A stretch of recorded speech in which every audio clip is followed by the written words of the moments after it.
الله وعلى آله وصحبه ومن تبعهم ووالاه. ربنا زدنا علما ينفعنا ربنا يسر ولا تعسر وتمم بالخير والحمد لله رب العالمين. وبعد. Baik, alhamdulillah kita bersyukur kepada Allah walaupun dalam keadaan hujan di luar sana, tapi hujan di hati siapa yang ganggu. Saya tak ada kaitan baca. Kebetulan saya rapat hari ini kebetulan ada program memanah pagi tadi, ada program memanah juga. Program memanah, siapa yang nak join kelas memanah selain daripada belajar kitab, pokoklah nak tukar dekat Taman Muda Farhad, Lapan Sasar, Awek nama dia. Siapa yang nak try mana tu bolehlah, ada kelas, ada coach kita sediakan, dan yuran dia untuk jadi ahli RM60, kemudian datang bila-bila masa bulan tak sekali bayar tu RM60, kemudian dia ada yuran bulanan RM10 pun. Boleh kalau nak nanti kita biarkan nama rumah gaji. Kita daftarkan rumah gaji, semua boleh datang satu. Ya. Jadual dia biasanya satu Ahad lah. Pagi sampai pukul 11, 12 itulah. Untuk berapa jam lalat mana-mana. Peringkat awal dia punya peralatan kita boleh gunakan yang kelab punya. Tapi sampai dalam rasa dah pandai boleh beli sendiri lah. So siapa yang nak nanti dia beritahu saya. Terbuka lelaki dan perempuan, tua muda kecil besar semua boleh. Saya ingat saya ahli paling kecil berusia 4 tahun. Ahli paling tua 70 lebih. Itu tak ada masalah, boleh masuk. Dia bagus untuk kita punya postur tulang belakang. Selain daripada sunnah kan, sukan sunnah kan, tapi dia membantulah untuk ketepatan mata dan sebagainya kan. Menarik saya dulu sedikit. So memanah ni membantu kita untuk nak membetulkan balik kita punya postur badan. Okey, kita sampai hari itu topik berkaitan tentang lidah kalau tak salah. Kita sampai dekat poin yang keberapa, siapa ingat? Yang adu domba. Okey, besar dan banyaknya kejahatan lidah pada bagi, insya-Allah. Baik.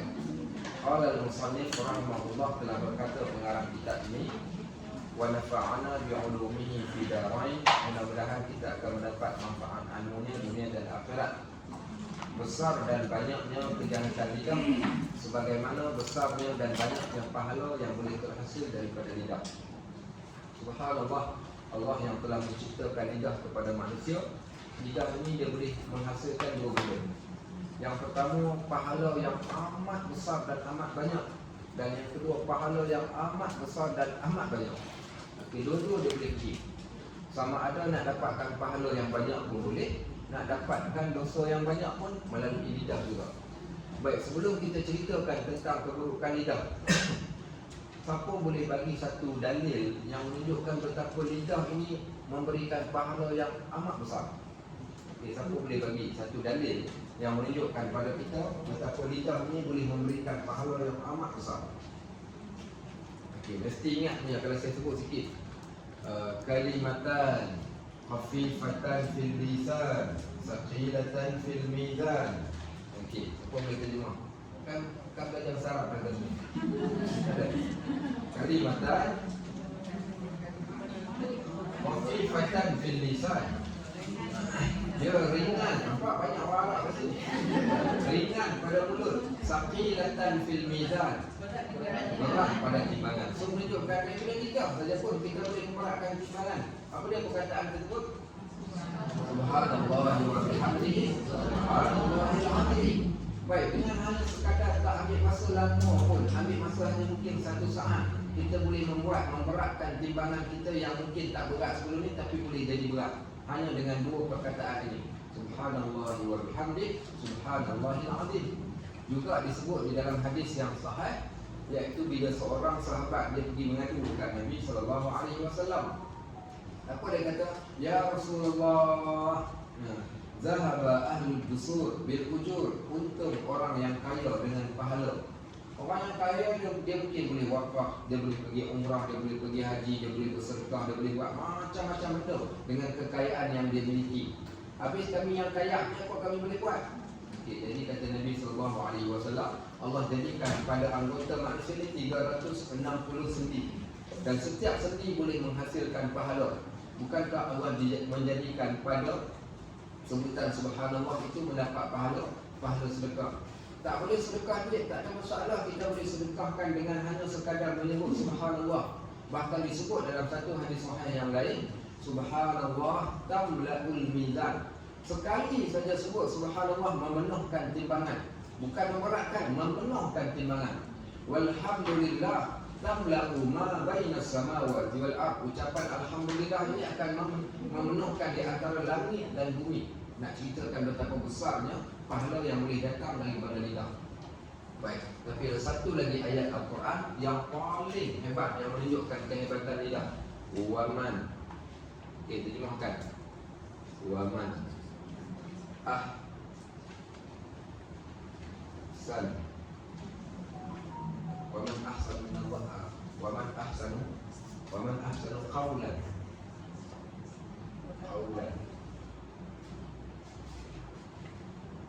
Mimman da'a ila Allah wa amila shalihan.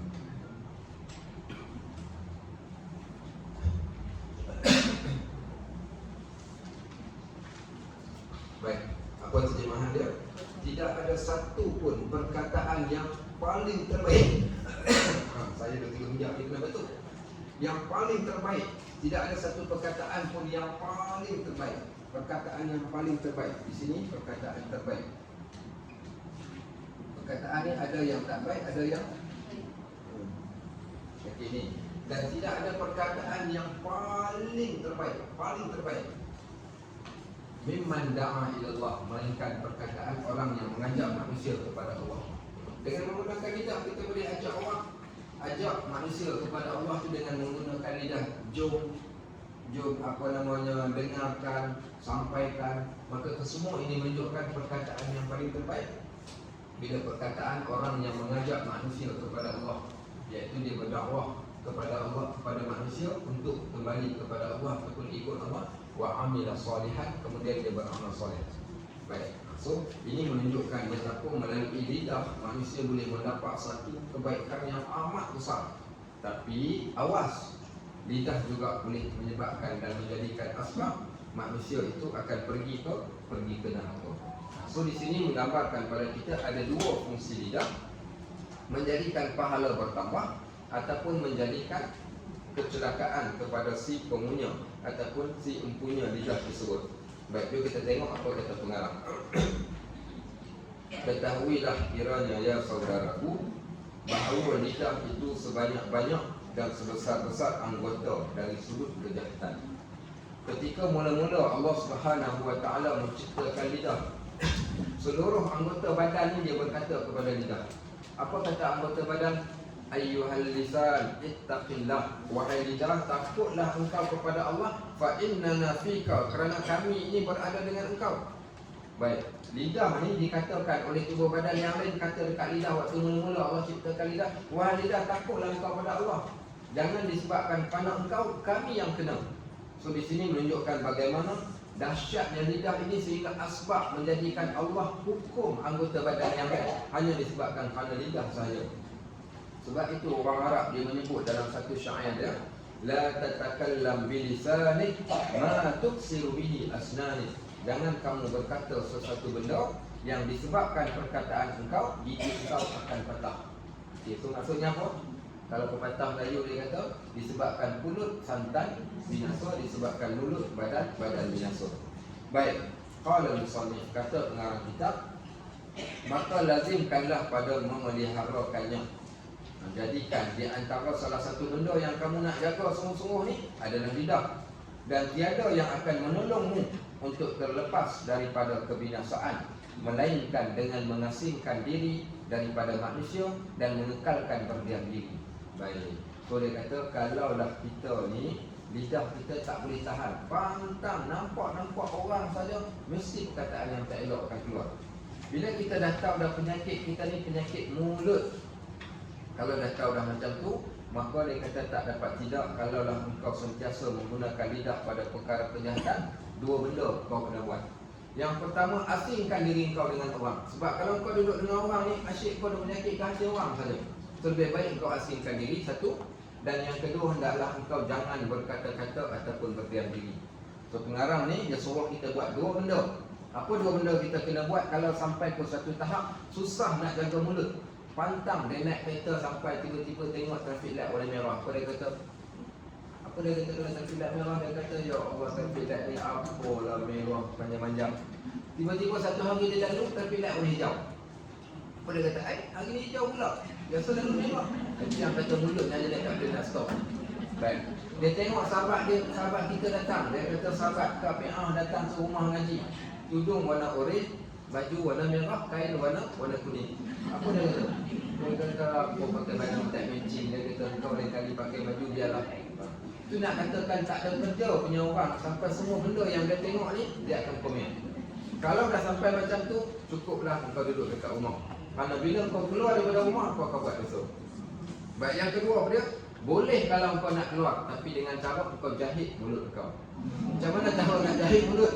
Okay, baik. Hadis Nabi SAW, kata Nabi SAW, man kana yu'minu billahi wal yawmil akhir, siapa yang beriman kepada Allah dan beriman kepada hari akhirat, atau siapa yang takut kepada Allah dan takut pada hari akhirat, dua benda kau kena buat. Falyaqul khairan, cakap benda yang baik, aw liyasmut, ataupun diam. Dua benda saja. Sama ada engkau berkata-kata dengan benda yang baik ataupun engkau diamkan diri. Itulah yang paling terbaik, tanda seorang itu takut akan Allah Subhanahu Wa Taala. Sebab tu hari ini kita tengok dalam komen-komen dalam Facebook, dalam Instagram, ada orang yang dia dah ada satu pengganti lidah. Pengganti lidah apa dia? Tangan jari kita. Sekarang lidah dah pun berikan hak untuk berkata-kata kepada tangan. Siapa ingat dalam surah Yasin ada satu ayat Al-Quran. Ayat apa cerita hari ketika kami peterikan mulut kamu, kemudian yang bercakapnya adalah tangan kamu, yang menjadi saksi adalah yang bercakapnya adalah tangan kamu, dan menjadi saksi adalah kaki kamu. Baik. Ayat apa tu? Dalam surah Yasin. Apa ingat? Tak ingat? Surah Yasin. Kita baca setiap bulan Jumaat. Tak baca lagi lah. Surah Kahfi belakang. Okey, ayat apa? Okey, kita sebut dulu sikit. Al-yawma nakhtimu ala afwahihim wa tukallimuna aydihim wa tashhadu arjuluhum bima kanu yaksibun. Allah kata hari ketika kami tutupkan mulut kalian, wa tukallimuna aydihim, dan tangan kalian akan berkata-kata, wa tashhadu arjuluhum, kaki kamu akan menjadi saksi, bima kanu yaksibun, atas apa yang kamu kerjakan. Tak sempat nak hari kiamat, dah jadi dah ayat ni. Ayat ni cerita pasal hari kiamat, tapi tak sempat kiamat pun Allah dah tunjukkan sungguh apa yang Allah kata. Hari ni ketika kita duduk dengan dia, ya Allah pendiamnya, dia ni bagusnya, tak banyak cakap. Hang tak tahu dia ni banyak cakap ke tak banyak cakap. Cuma pergi tengok macam mana dia komen dekat Facebook orang, macam mana dia komen dekat wall orang, macam mana dia komen kat dalam grup WhatsApp. Kata-kata dia kadang-kadang menyakitkan hati orang walaupun orangnya jenis tak bercakap. Habis apa yang bercakap? Tangannya jadi tempat dia berkata-kata tu tadi. Sebab itu tangan ini kadang-kadang lebih tajam lagi daripada mulut. Mulut cakap lembut, tapi bila dia menulis sahaja, maka perkataan yang dia tulis tu kadang-kadang lebih tajam lagi daripada mulut. Baik, sebab itu di akhirat Allah Subhanahu Wa Taala jadikan manusia itu, Allah kata wa yauma apa dia ayat dalam surah Fussilat, cerita tentang ketika manusia dibawa pergi ke akhirat ni. Wa yauma yuhsyaru a'da'ullahi ilan nari fahum yuzaun. Ketika Allah bawa orang jahat pergi ke neraka ni, mereka dibahagikan dengan kumpulan mereka. Hatta idza ja'uha, sampailah mereka di hadapan pintu neraka, syahida alaihim sam'uhum, telinga akan menjadi saksi, wa absaruhum, dan mata mereka akan jadi saksi, wa juluduhum bima kanu yaksibun, kulit akan jadi saksi. Ketika waktu tersebut Allah jadikan kulit ni boleh berkata-kata. Sebab apa? Sebab mulut ni dia suka berbohong. Jadi Allah Subhanahu Wa Taala jadikan kulit ini dia akan berkata-kata pada waktu tersebut, sehingga kan tuan mempunyai budak, badan akan berkata kepada kulit, lima, kenapa wahai kulit engkau berkata-kata dan menceritakan tentang apa yang kami buat? Kata kulit, hari ini Allah jadikan kami berkata-kata disebabkan apa? Atas pekerjaan yang kau telah lakukan dahulu. Permulaan mulut yang cakap, tapi di akhirat kelak Allah jadikan mulut tak mampu berkata lagi. Yang berkata-kata adalah anggota tubuh badan. Kenapa? Seolah-olah nak kabarkan engkau lah punya pasal. Tak pasal-pasal, hari ini kami kena bercakap. Sebab engkau wahai mulut, tangan kena bercakap, kaki kena bercakap, kulit kena bercakap. Maka kesan dan mubarak lidah yang amat besar. Baik, dia kata lagi, maka dia kata kalau dah rasa tak ada benda yang boleh tolong kita daripada kebinasaan lidah, asingkanlah diri. Jangan banyak bercakap. Ada orang kata, Kak Fi'ah petang ni free tak? Ada apa? Duk kita membawang tak mana? Okay, baik. So apa kita nak buat? Tak apalah, terima kasih. Asingkan diri. Pergi makan kenduri, selalu kau suka lepak-lepak lah dulu sembang-sembang. Tak apa, terima kasih sajalah. Baik, yang kedua, diamkan diri. Lebih baik kita tak bercakap daripada kita berkata yang boleh mendatangkan mudarat. Baik, kecuali bila perlu kepada berkata-kata. Janganlah sampai mentang-mentang orang suruh diam, sampai tak cakap langsung.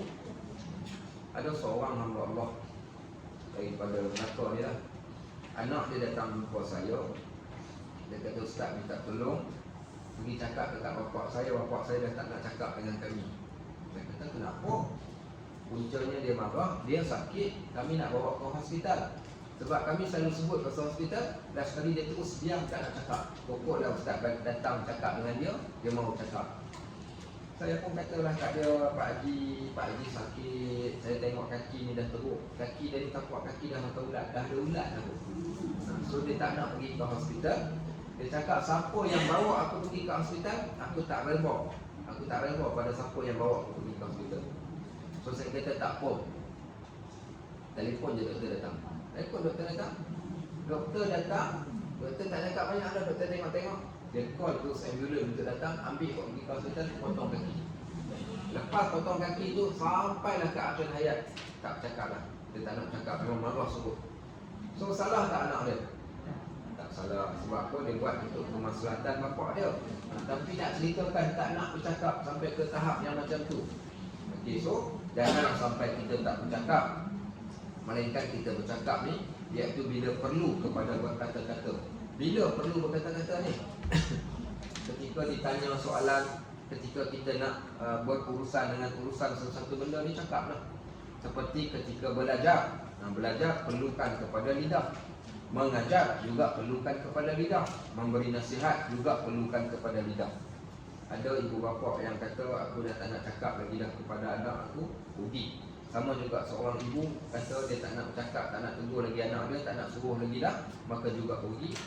Bercakaplah pada benda yang boleh menghasilkan kebaikan. Baik, Muaz bin Jabal. Kita dah cerita pasal Muaz bin Jabal ni. Siapa dia Muaz bin Jabal? Siapa ingat? Siapa dia kah Muaz bin Jabal? Muaz bin Jabal ni seorang sahabat Nabi yang mulia, seorang sahabat yang Nabi sayang dekat dia. Untunglah Muaz ni, kerana dia di antara orang sahabat yang Nabi kata, ya Muaz, inni la uhibbuk. Wahai Muaz, aku sayang sungguh-sungguh dekat engkau. Nabi sebut secara betul, secara lisan Nabi sayang dekat dia. Apa keistimewaan Muaz ini? Muaz ini seorang sahabat yang suka bertanya soalan halal haram. Dia suka sangat tanya soalan tentang syurga, tentang neraka, tentang halal, tentang haram. Sehingga dia ni dikenali dengan panggilan a'lamu ummati fil halal wal haram Muaz bin Jabal. Umat aku yang paling suka bertanya tentang soal halal haram ni adalah Muaz bin Jabal. Satu hari dia meminta Nabi SAW. Hadis ni hadis yang panjang, tapi dia orang terjemahkan pendek macam ni. Hadis ni, satu hari ni dia mai jumpa Nabi. Dia kata, ya Rasulullah, akhbirni bi'amalin udkhiluhul jannah wa yuba'idni minan nar. Angkat tangan kat sini siapa yang sedang belajar ataupun dah belajar hadis 40 Imam Nawawi. Angkat tangan. Ada? Kat sini ada tak belajar kelas hadis 40? Ada. Ungi korang belajar sebab hadis ni di antara hadis yang basic. Tak ada tempat, tak di kelas di sini belum ada. Berapa kelas hadis yang ada dekat rumah ngaji? Ada kelas hadis, kelas belajar hadis. Tak ada sayang tak belajar hadis. Saya cadangkan habis saja kita ayuhan walad ni, kita buka kitab Riyadhus Shalihin. Ke Riyadhus Shalihin dah ada yang ajar? Itu ringkasan. Ringkasan lain, Riyadhus Shalihin lain. Kita ajar Riyadhus Shalihin, kita belajar Riyadhus Shalihin. Habis kitab ni nanti insya-Allah kita sambung dengan Riyadhus Shalihin. So Riyadhus Shalihin ni kitab kedua selepas hadis 40. Dia panjanglah masa dia. Saya ingat saya kalau belajar hari-hari mengambil masa sekitar 1 tahun insya-Allah habis. Kalau belajar seminggu sekali 10 tahun insya-Allah habis. Tak apalah setakat mana yang kita boleh baca. Okey. So dalam hadis 40 ni ada satu hadis Muaz bin Jabal. Hadis ini kami kena hafal waktu belajar dulu, kami kena hafal. Dan alhamdulillah saya sempat menghafal. Saya ingat saya waktu saya hafal tu umur saya 18 tahun. Saya menghafal waktu selepas daripada tiap-tiap hari lepas asar saya akan berjalan kat atas bumbung rumah. Orang Arab ni bumbung dia tak ada bumbung macam kita. So lepas solat asar saya akan berjalan kiri kanan menghafal hadis-hadis sampai genap 42 hadis dalam kitab hadis 40 Imam An-Nawawi. Baik, dalam kitab tu dia ceritakan tentang satu hari Muaz ni dia mai jumpa Nabi SAW. Bila dia jumpa Nabi dia kata, "Ya Rasulullah, wahai Rasulullah, akhbirni, ceritakan kepadaku bi'amalin, dengan satu amalan, udkhiluni ilal jannah, yang boleh aku masuk syurga dengan amalan tu tadi, wa yuba'idni minan nar, dan dengan amalan tersebut kalau aku buat dia akan jadi benteng aku daripada neraka." Siapa tahu amalan apakah? Amalan ni kalau kita buat confirm masuk syurga dan Allah akan pelihara kita daripada neraka. Bila dia tanya soalan ni, Nabi SAW ni suka kalau ada orang bertanya tentang syurga dan neraka, Nabi akan jadi suka. Nabi puji soalan dia dengan berkata, "Laqad sa'alta bi su'alin 'azim ya Muaz." Muaz, engkau telah tanya kepada aku satu soalan yang amat hebat. Laqad yassarahu Allahu man yassarahu ilaih. Sesungguhnya siapa pun untuk dia pergi ke syurga ni, Allah akan mempermudahkan jalan dia untuk ke syurga bagi siapa yang Allah mudahkan. Maknanya apa? Aku tak boleh tolong kau pun masuk syurga, melainkan Allah nak engkau masuk syurga dan engkau pun nak juga masuk syurga, insya-Allah engkau boleh masuk syurga. Baik, tapi Nabi SAW bagilah dekat dia tip. Tipnya yang pertama Nabi berikan 3 benda. 3 benda ni jaminan untuk seseorang boleh pergi ke syurga. Yang pertama Nabi SAW tulis. Apa kata Nabi SAW? As-sawmu junnatun. Yang pertama adalah as-sawm. Okey, puasa. Andai syaratmu ni. As-sawmu junnatun. Okey. Saum puasa junnatun. Apa tahu junnatun ni apa maksud? Itu jannah, jumlah lain, jannah lain. Bahasa Arab tukar baris, tukar maksud. Okey, jannah lain, jumlah lain. Perisai. Puasa tu perisai. Perisai apa? Perisai apa? Perisai daripada neraka lah. Siapa yang rajin berpuasa, Allah haramkan tubuh badan dia daripada api neraka. Siapa yang rajin berpuasa, Allah jadikan dia dengan neraka, itu satu perisai. Baik. Kemudian yang kedua, as-sadaqatu. As-sadaqatu. Okey, as-sadaqatu. Apa dia as-sadaqatu? Okey, sedekah.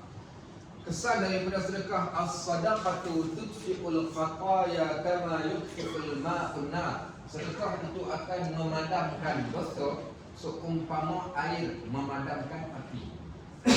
Sedekah akan padamkan dosa kita macam kita siram air ke atas api. Okey, puasa tadi letakkan satu benteng.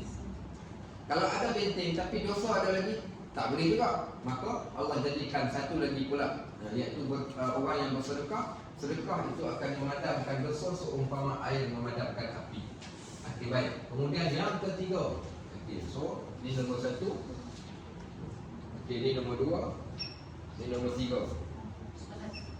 Okey, solat apa? Solat malam. As-salatu fi jawfil lail. Fi jawfil lail. Okey, apa dia maksud as-salatu fi jawfil lail? As-salatu fi jawfil lail. Orang yang solat di waktu tengah malam. Jawf, malam yang gelap gelita. Solat ketika gelap gelita. Bukan maksud padamkan lampu, tapi di waktu tengah malam, saat ketika orang lain semua tengah tidur, waktu itulah dia bangun untuk bersolat. Okey, tiga benda ni. Yang pertama sedekah, puasa. Yang kedua sedekah. Yang ketiga solat di tengah malam. As-salatu fi jawfil lail. Apa kesan? Kalau sedekah padamkan dosa, puasa benteng kepada neraka, pesan solat malam untuk apa? Solat malam, apa pesannya? Yang ni disebutkan pahala, yang ni disebutkan pahala, yang ni pahala istimewa. Yang ni paling istimewa. Apa Allah sebut? Summa tala. Kemudian Nabi SAW dia membacakan satu petikan ayat Al-Quran. Ayat ini berada di dalam surah As-Sajdah. Okey. Ayat apa? Tatajafa junubuhum 'anil madaji'i yad'una rabbahum khawfan wa tama'a wa mimma razaqnahum yunfiqun.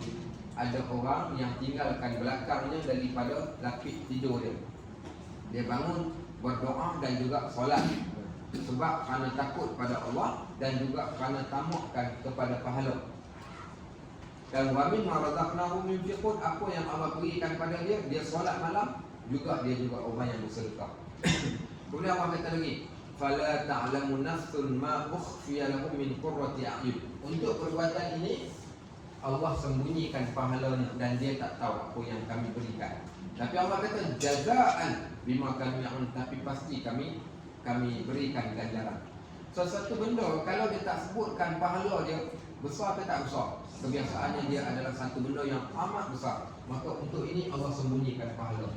Sebab itu disebut makanan kepada orang-orang yang beriman adalah solat malam. Solat malam adalah di antara solat, iaitu di antara amalan ahli syurga. Contoh dalam surah Allah sebut dalam ayat Quran, innal muttaqina fi jannati wa 'uyun. Orang muttaqin kami masukkan dalam syurga. Apa amalan mereka? Kanu qalilan minal laili ma yahja'un. Mereka ni geng sedikit tidur waktu malam, tapi mereka bangun di penghujung malam, mereka memperbanyakkan istighfar. Supaya orang bangun malam ni adalah tanda ahli syurga. Sebab tu tiga amalan ni kalau kita boleh jadikan sebagai istiqamah semua-semua, insya-Allah syurga adalah milik kita. Baik. Tapi walaupun engkau hebat puasa, engkau banyak sedekah, engkau banyak bangun di tengah malam, ada benda yang lain lagi engkau perlu bereskan. Nabi tanya Muaz, hadis yang sama. Nabi kata, Muaz, nak tak aku ceritakan pada engkau apa benda yang jaga amalan pahala solat, puasa, sedekah ni? Apa benda yang kontrol dia supaya benda tadi tu tetap kekal berada di dalam buku catatan engkau dan takkan hilang? Muaz kata, sudah pasti ya Rasulullah, aku nak tahu. Nabi tunjukkan mulut baginda. Nabi kata, ya Muaz, kafu alaika hadith. Muaz, jaga mulut engkau. Muaz tak faham.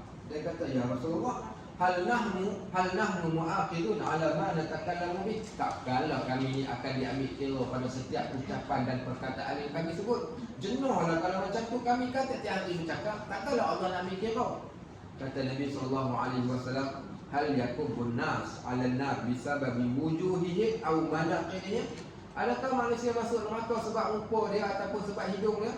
Tak, manusia tak masuk neraka sebab hidung dan muka, melainkan manusia masuk neraka sebab lidah dia. So di sinilah menunjukkan betapa pentingnya lidah, sehingga lidah ini dia boleh mengekalkan amalan kebaikan kita yang lain.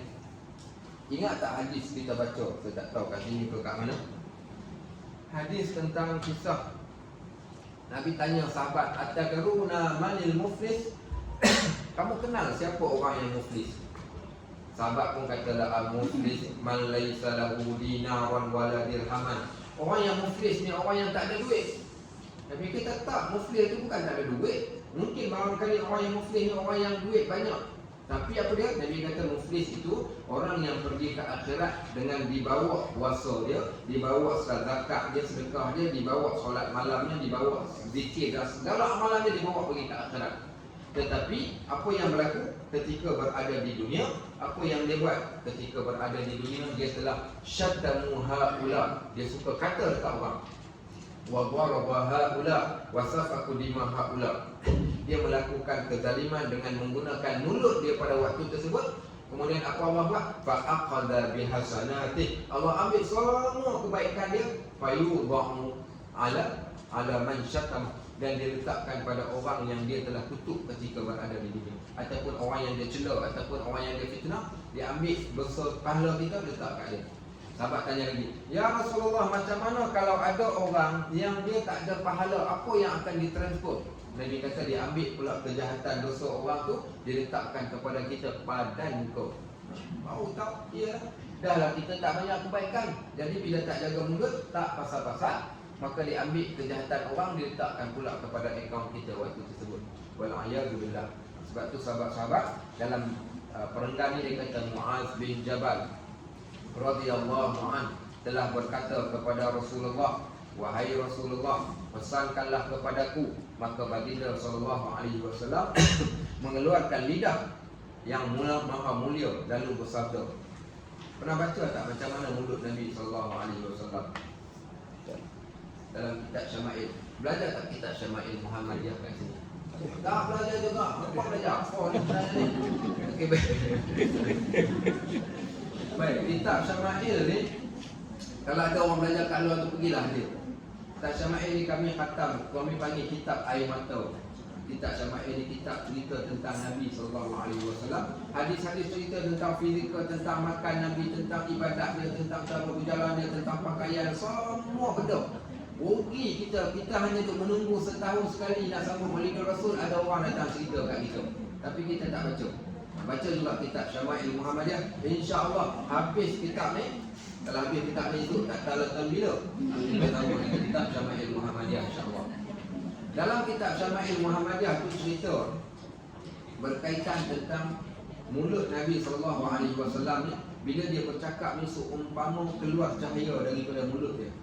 Waktu Nabi SAW bercakap ni, seumpama ada cahaya yang keluar. Gigi Nabi ni gigi jarang.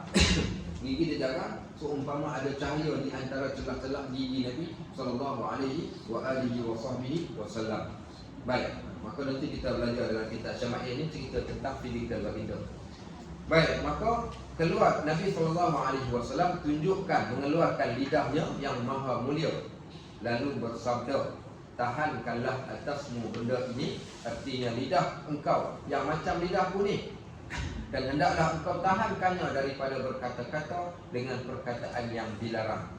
Sayyidina Abu Bakar As-Siddiq radhiyallahu an memegang lidahnya dan berkata, inilah yang membawa aku pada segala tempat kebinasaan.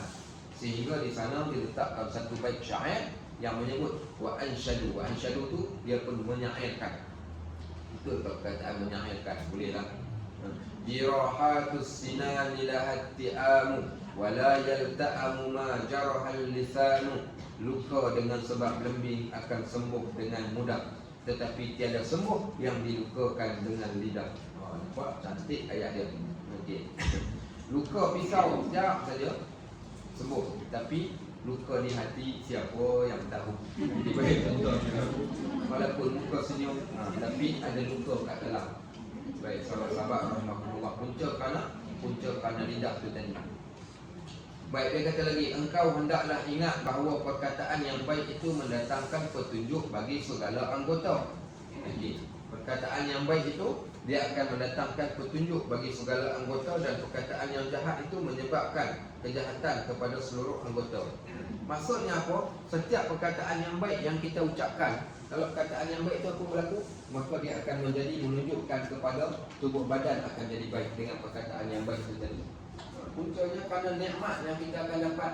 Ingat, jangan disebabkan kerana mulut tangan tak boleh petik buah kat dalam syurga.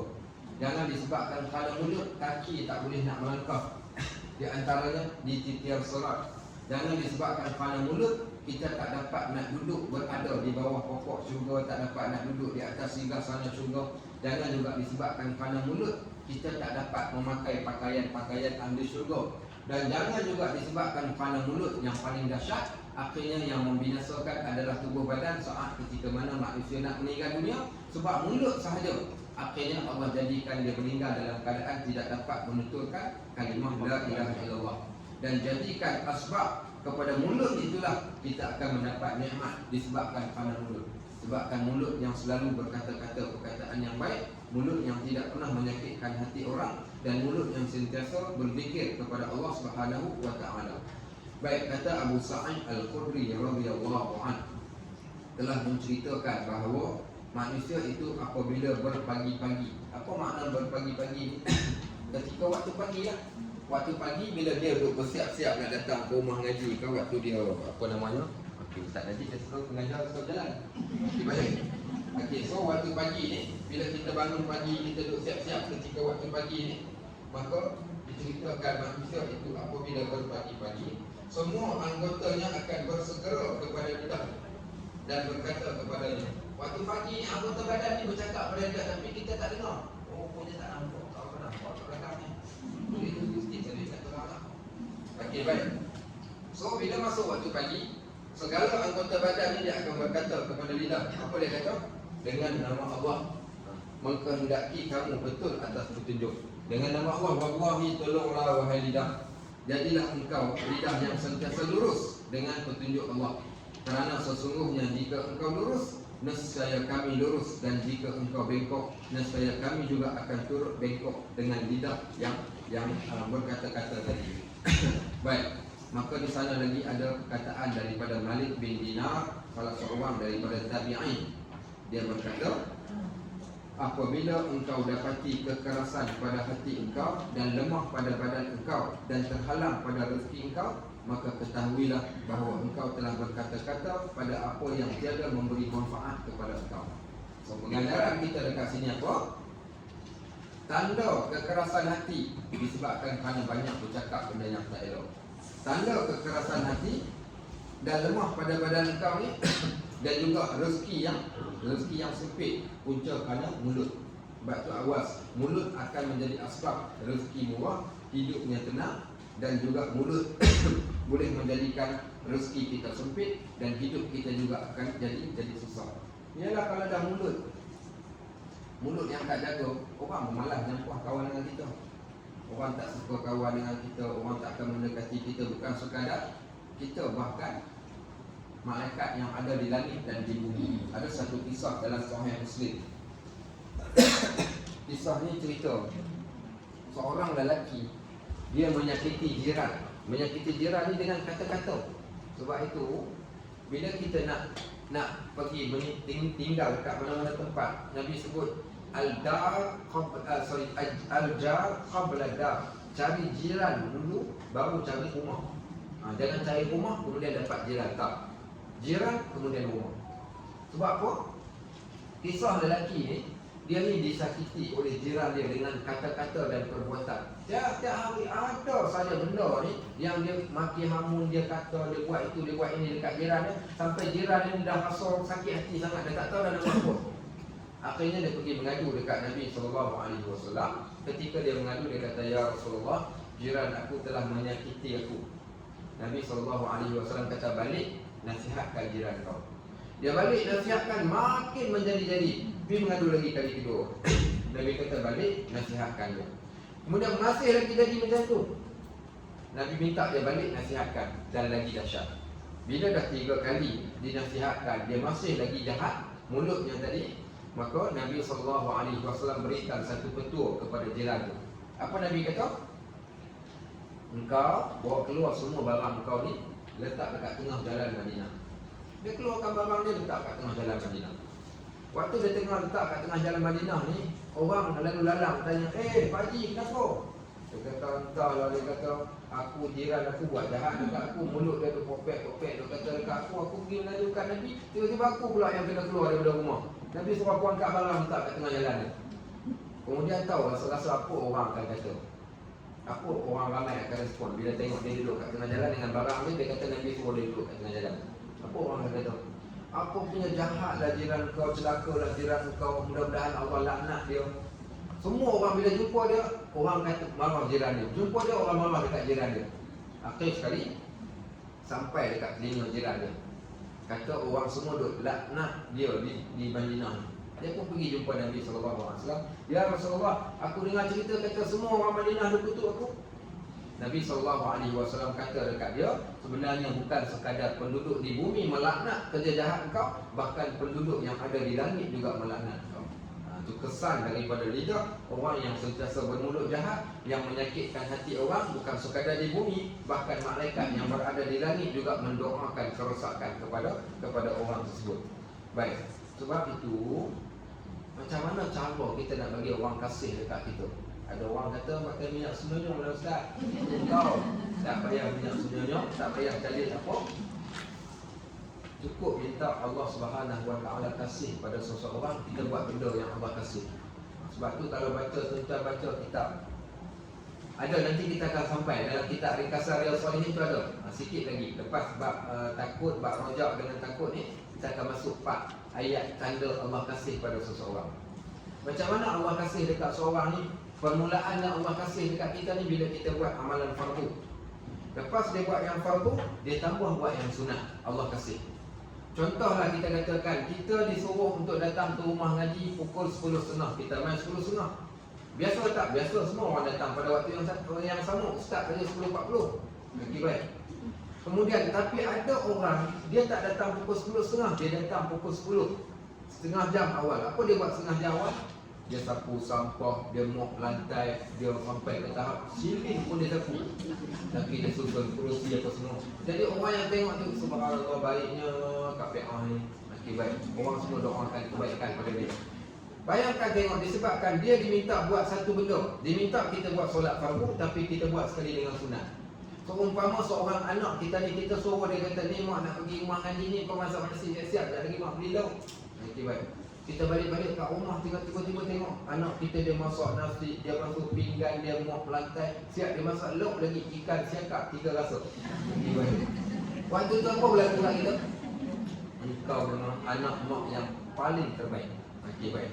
Menghasilkan kasih sayang. So Allah akan suka bila seorang buat solat fardu, dia tambah dengan amalan sunat. Bila Allah suka dekat dia, apa Allah buat? Allah akan menyeru malaikat yang ada di langit, wahai sekalian malaikat sekalian, sesungguhnya aku kasih pada si Fulan bin si Fulan, serulah kalian kepada segala penduduk yang ada di bumi. Bagi tahu kepada mereka, malaikat menyeru daripada langit, wahai penduduk di bumi, sesungguhnya Allah kasih kepada si Fulan bin si Fulan taman bunga raya. Okey, nama sekian nama, wahai makhluk sekalian, kasihlah kepada dia. Akhirnya kesemua orang akan kasih kepada dia dalam keadaan dia tak sedar pun dan dia tak minta pun, tapi orang akan kasih kepada dia. Punca kerana Allah kasih pada dia. Pernah dengar tak kisah Abu Hurairah radhiyallahu anhu? Abu Hurairah, siapa nak belajar tentang bab berbakti kepada ibu bapa ni, belajar dengan kisah Abu Hurairah. Abu Hurairah ni dia ada anak. Nanti Abu Hurairah ada anak pula. Dia ada seorang mak. Dia masuk Islam. Selepas dia masuk Islam ni, mak dia tak masuk Islam. Apa mak dia buat? Mak dia tak puas hati dekat dia ni pasal dia masuk Islam. Mak dia kata dekat dia, aku tak nak makan, aku tak nak minum, aku tak nak masuk dalam rumah, tak nak sikat rambut. Okey, aku nak berdiri kat tengah panas, melainkan kau kembali balik kepada agama asal nenek moyang kau. Akhirnya dia sedih dan menangis pergi jumpa Nabi SAW. Dia kata, ya Rasulullah, boleh tak tolong doakan kepada mak aku supaya mak aku ni masuk Islam. Nabi SAW doakan kepada mak Abu Hurairah dengan berkata, Allahumma hdi umma Abu Hurairah, ya Allah berikan hidayah pada mak Abu Hurairah. Dia balik ke rumah, dia bagi salam saja, mak dia jawab salam. Mak dia buka pintu, terus mengucapkan kalimah syahadat, asyhadu an la ilaha illallah wa asyhadu anna Muhammadar Rasulullah. Menangis dia seronok pergi balik jumpa Nabi SAW dalam keadaan menangis. Dia kata, ya Rasulullah, terima kasih mak aku dah masuk Islam, tetapi aku nak minta satu benda kepada kau.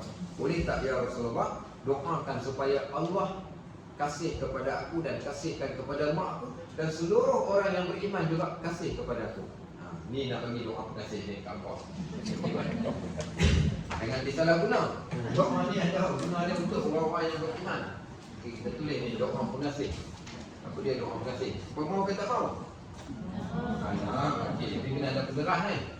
Tak minum secawan tak jadi. Okey, ni doa pengasih. Nabi SAW baca atas permintaan Abu Hurairah supaya Allah kasih dekat dia dan seluruh orang yang beriman kasih dekat dia. Nabi SAW membacakan doa ini, Allahumma habib ila ubaidika hadza. Okey, wa ummuhu wa habib ilaihim al-mu'minin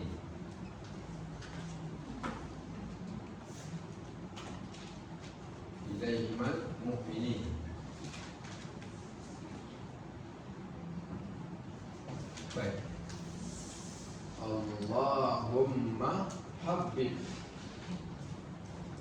ila ubaidika hadza Abu Hurairah wa ummuh wa habib ilaihi imal mu'minina. Okey, ni doa yang asal saya tulis, tapi kalau untuk dibacakan sekejap lagi kita akan tukarkan. So saya terjemahkan. Okey, ya Allah, sayangilah kepada hamba-Mu yang kerdil ini, iaitu Abu Hurairah. Saya kosongkan kat sini untuk diletakkan nama seseorang. Wa ummuh, dan ibunya sekali. Wa habib, kasihilah, sayangilah kepada kedua mereka orang-orang yang beriman. Okey, baik, tulis sekali kita terjemah lagi. Tulis dah apa mana pun, jadi cacing bagi dia terjemah, bukan tulis dulu. Tadi kita terjemahkan ataupun apa yang nak tuliskan dalam bahasa Rumi pun boleh jadi. Okey. Ramai dia tulis-tulis tak boleh tulis apa dengan bahasa karena 3 jam tak selesai. Okey, nampak apa? Nampak? Saya tak nampak ya. Apa dia? Tak lagi saya nak padam je. Okey, baik. Nampak? Kan ada betul tak? Allahumma habib ilayna. Betul tak? Allahumma habib ilayna iman wa zayyin bi qulubina. Kan? Okey, ada yang lain. Macam saya tengok doa Nabi kepada Abu Hurairah dalam Bukhari. Nampak sekarang. Kita sama-sama memahami Quran. Allahumma habib ila ubaidika hadza Abu Hurairah wa ummuh wa habib ilaihi mal mu'minin. Ada tak dalam Google? Sekejap saya tengok.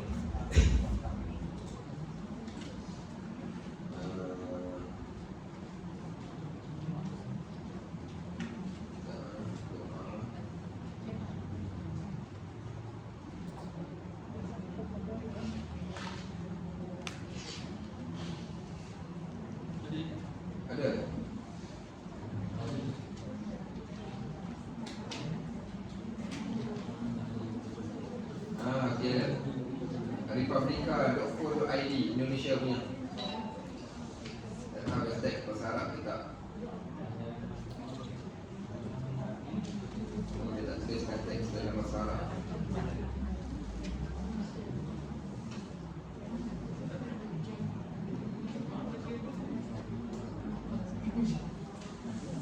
Ini hanya tulis terjemahan dia. Tak pastikan ada tak? Yang ada jumpa lain pun.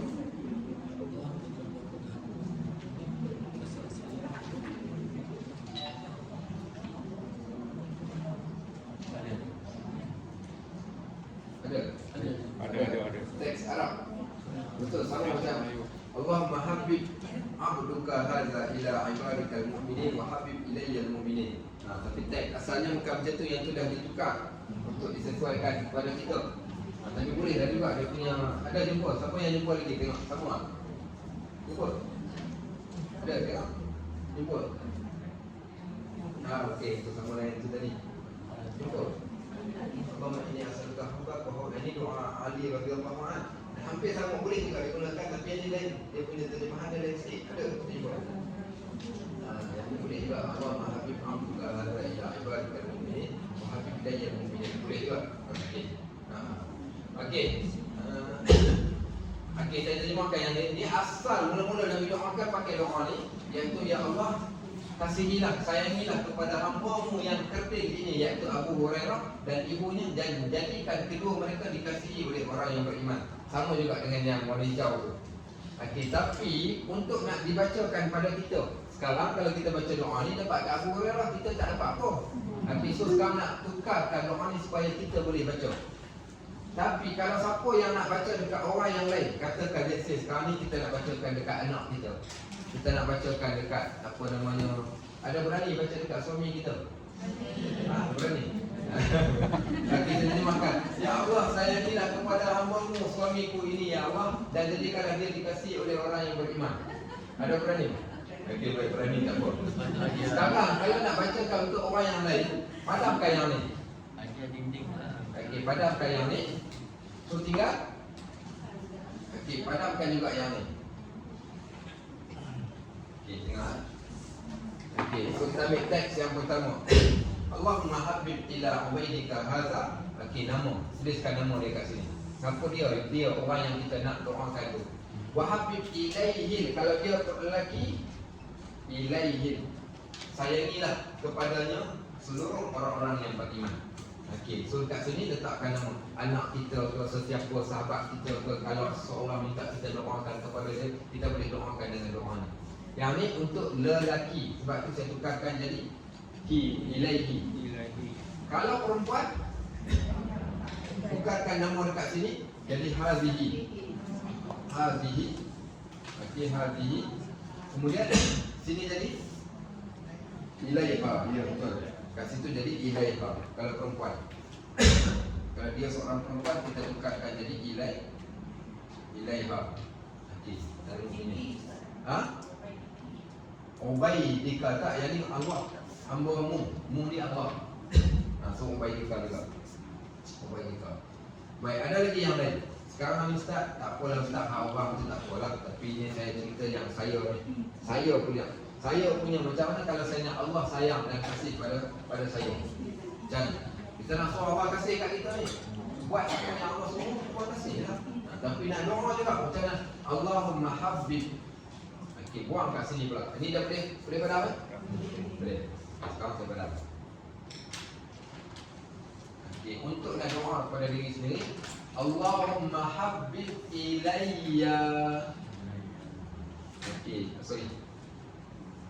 Allahumma habib ilayya. Allahumma habib ilayya wa habib ilayya al-mu'minin. Wa habib ilayya al-mu'minin. Ini kata doa pengasih kepada untuk diri sendiri, ilayya. Ilayya. Allahumma habib ilayya wa habib ilayya al-mu'minin. Ya Allah, sayangilah aku dan sayangilah kepadaku seluruh orang-orang yang beriman. Maksudnya kita nak seluruh orang-orang yang beriman ni juga kasih dan sayang kepada kita. Yang ini untuk diri sendiri. Yang ini untuk diri sendiri. Allahumma habib ilayya wa habib ilayya al-mu'minin. Ya Allah, sayangilah untukku dan sayangilah untukku seluruh orang-orang yang beriman. Baik, apa efek daripada doa ni kepada Abu Hurairah radhiyallahu anhu? Setelah Nabi SAW mendoakan kepada Abu Hurairah doa ni, kata Abu Hurairah, tidak ada seorang pun penduduk Madinah melainkan kesemua mereka akan mengasihi aku dan juga ibu aku, kerana disebabkan berkat. Dan berkat doa tu sampai ke hari ini. Kalau saya sebut nama Jundub bin Junadah, pernah dengar? Ramai yang tak pernah dengar. Kalau saya sebut nama contohnya Sa'id Al-Qudri, mungkin sebahagian dengar, sebahagian tak dengar. Tapi kalau sebut nama Abu Hurairah, tak ada siapa pun yang tak pernah dengar nama Abu Hurairah, melainkan dia mesti pernah dengar. Kenapa dia pernah dengar? Kerana berkat doa Nabi doakan kat dia sehingga nama dia disebut sampai hari ini. Buka kita hadis mesti jumpa nama Abu Hurairah. Kalau siapa yang dia kata dia tak pernah dengar, inilah kali pertama dia dengar nama Abu Hurairah, Memang pendek umur. Memang umur tak panjang. Kau cukup. Okey, baik. Itulah dia cerita dia. Okey, sahabat-sahabat rahmatullah. Okey, ada apa soalan nak tanya? Ada apa soalan yang nak ditanya? Dah penutup kan? Dah tutup kan? Okey. Boleh, sila. Yang pendapat ada mengatakan ya, ada mengatakan tidak. Kalau Rasulullah tiada bayang-bayang, Rasulullah boleh lihat tanpa membalikan tubuh. Mana yang kita pakai? Baik, okey. Pendapat yang pertama, cerita-cerita tentang Nabi SAW. Salah satunya mengatakan ketika Nabi SAW berjalan tidak ada bayang, kemudian dia akan dipayungi oleh awak. Maka banyak datang riwayat-riwayat yang macam tu, dan riwayatnya kebanyakannya adalah riwayat yang tidak sahih. Walau bagaimanapun, okey, baik. Yang cerita kata dia boleh melihat di belakang tubuh dia. Okey, yang tu adalah riwayat yang sahih, cerita dalam solat. Nabi SAW berkata kepada para sahabat, wahai sahabat-sahabat, betulkan saf kalian, penuhkan saf. Kerana aku dapat melihat kalian daripada belakang aku mampu melihat kalian. Maka di situ ada kebenarannya. Adapun yang lain-lain itu sebagainya adalah riwayat Israiliyat yang datang dengan ditokoh tamak, termasuklah kisah terpadamnya api Kisra apa semua tu kan. Walaupun ada cerita yang macam tu, tidaklah bermakna berlaku kekurangan. Banyak lagi kisah-kisah yang hebat tentang Nabi SAW keluar air kat celah tangan. Contoh, Kaki lebih panjangnya apa kita ni? kaki lebih banyak. Dengar pula. Itu tak ada tokoh tambah sangat lah tu. Nabi SAW sama sebagaimana manusia yang biasa, maka tubuh badannya tidak tinggi, tidak rendah. Badan dia seorang badan yang sasa. Tangan dia penuh dengan isi. Kemudian lengannya mempunyai lengan yang besar. Dada dengan perut dia adalah sama. Dia tak ada perut buncit, kemudian ada bulu-bulu kecil sahaja pada bahagian dada dia sampai ke pusat. Kemudian bila dia melangkah, dia akan melangkah dengan tegak. Itu di antara apa yang diceritakan dalam kitab Syama'il. Baik, cuma kalau kita nak ambil 4 kelebihan. Contoh, Nabi Sulaiman boleh bercakap dengan binatang. Nabi kita boleh cakap dengan binatang. Ada hadis mukjizat Nabi SAW, unta datang mengadu kepada Nabi SAW, dan juga bukan sekadar binatang, pokok berkata-kata dengan Nabi, iaitu batang pokok kurma yang ditebang digantikan dengan mimbar bukan. Baik, Nabi Isa AS boleh menghidupkan yang mati. Nabi kita nak lawan balik ni, kalau nak compare lebih Nabi, macam mana nak buat? Kalau Nabi Isa boleh menghidupkan yang mati, orang yang dah mati berkata-kata, maka bagaimana dengan mukjizat Nabi kita Muhammad SAW, daging kambing yang dah dipotong, dimasak dalam hidup. Artinya ketika Nabi nak masukkan daging tersebut di dalam mulut baginda, daging itu pun berkata-kata, ya Muhammad inni masmumah la ta'kulni, wahai Muhammad, aku telah diracun dan jangan engkau makan aku. Daging berkata-kata. So menunjukkan di sana betapa mukjizat Nabi SAW ni melebihi daripada mukjizat orang yang lain. Nabi Nuh AS berdakwah 950 tahun. Wa ma amana ma'ahu illa qalil. Allah kata tidak yang beriman dengan Nabi Nuh mereka sedikit. Nabi SAW berdakwah 23 tahun. Maka yang beriman dengan dia sampailah ke hari ini. Nabi Nuh AS ketika mana dia berdakwah 10 generasi, akhirnya dia berkata, ya Allah, Rabbi la tadar 'alal qaumil kafirin dayyara. Tuhan, jangan tinggalkan seorang pun orang kafir di atas bumi. Nabi kita Muhammad SAW ketika dia lontar, apa dia kata? Allah mahdi qaumi fa innahum la ya'lamun. Ya Allah, berikan petunjuk pada kaumku, mereka tidak mengetahui. So banyaklah kelebihan yang kalau kita nak baca. Saya cadangkan baca satu buku mukjizat Nabi SAW. Saya lupa pengarang, tapi saya beli, ada orang hadiahkan kat saya buku tu daripada hadis-hadis yang sahih. Banyak sangat. Jadi kitab yang Ustaz sebut tadi apa? Syama'il Muhammadiyah. Boleh diguna pakai. Boleh diguna pakai. Itu di antara kitab himpunan hadis-hadis Imam At-Tirmizi. Karangan dia susun cerita tentang diri Nabi SAW, fizikal, makanan, cara berjalan, pakaian, apa kesukaan, semua lengkap dalam itu. Dan kitab yang kedua, kalau nak tentukan amalan yang kita nak ikut Nabi 24 hours sehari dalam kehidupan Rasulullah, dan itu pun kitab yang terbaik.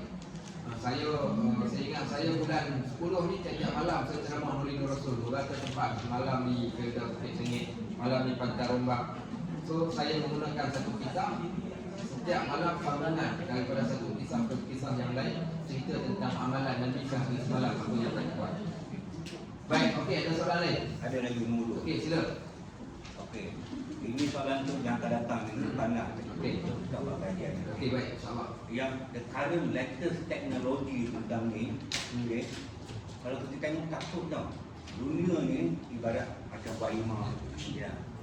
Tapi untuk ni saintis Amerika beritahu untuk sampai ke bintang yang terdekat dengan bumi memerlukan pesawat yang belum ada speed lagi sekarang dengan nak tak tahu kita memerlukan 545 tahun untuk sampai ke bintang pertama.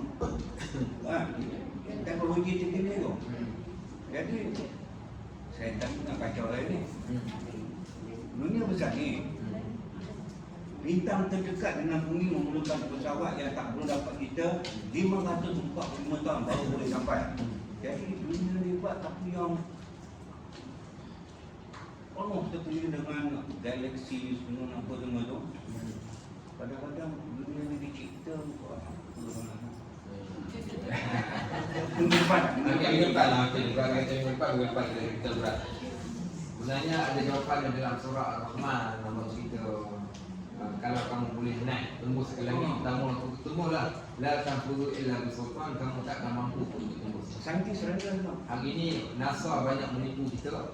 Banyak kajian dia yang tipu sedangkan dia tak sampai pun even ke permukaan bulan pun dia tak sampai. Dia buat cerita kat dalam studio dia katakan itulah permukaan bulan dan tak ada siapa pun. Even yang dia orang sampai pun hanyalah sekadar di awang-awangan. Setelah itu dia letakkan di awang-awangan tak boleh lepas pun ke langit. Langit pertama pun tak boleh lepas.